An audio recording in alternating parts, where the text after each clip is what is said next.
এইমাত্র সৌদি থেকে পাওয়া বড় সুখবর। অগ্রিম ঈদ মোবারক সবাইকে। ঈদ সারা বিশ্বের মানুষের জন্য শান্তি, আনন্দ এবং সুখের উৎস হয়ে উঠুক।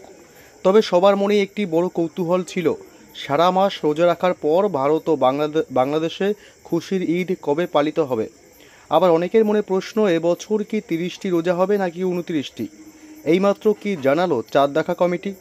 সবই বিস্তারিত জানিয়ে দেব এই ছোট্ট ভিডিওতে।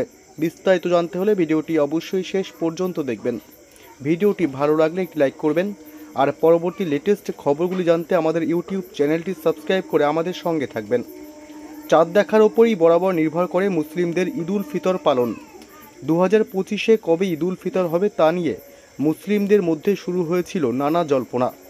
তার মধ্যে ঈদুল ফিতর উদযাপন নিয়ে এবার পূর্বাভাস দিল আবুধাবির আন্তর্জাতিক জ্যোতির্বিদ্যা কেন্দ্র। রমজানে রোজার শেষে এলো খুশির ঈদ। ইসলামী রীতি অনুযায়ী রমজান শুরুর 29 দিনের মাথায় চাঁদ দেখা হয়।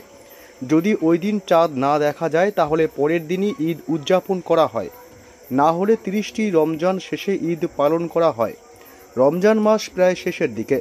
হিজরি 12 মাসের মধ্যে অন্যতম মাস হলো রমজান মাস।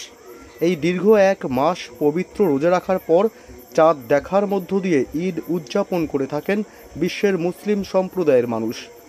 সৌদি আরব ও মধ্যপ্রাচ্যে 30শে মার্চ চাঁদ দেখা যাওয়ার সম্ভাবনা রয়েছে।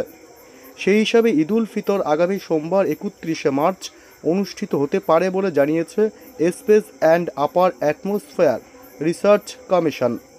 চন্দ্রচক্রের ওপর ভিত্তি করে প্রতি বছর ঈদুল ফিতর এবং রমজানের সময় ভিন্ন হয়। নতুন চাঁদ দেখা না যাওয়া পর্যন্ত রমজান বা ঈদ হয় না। বিশ্বের বিভিন্ন মুসলমানের জন্য এটি ভিন্ন দিনে হয়।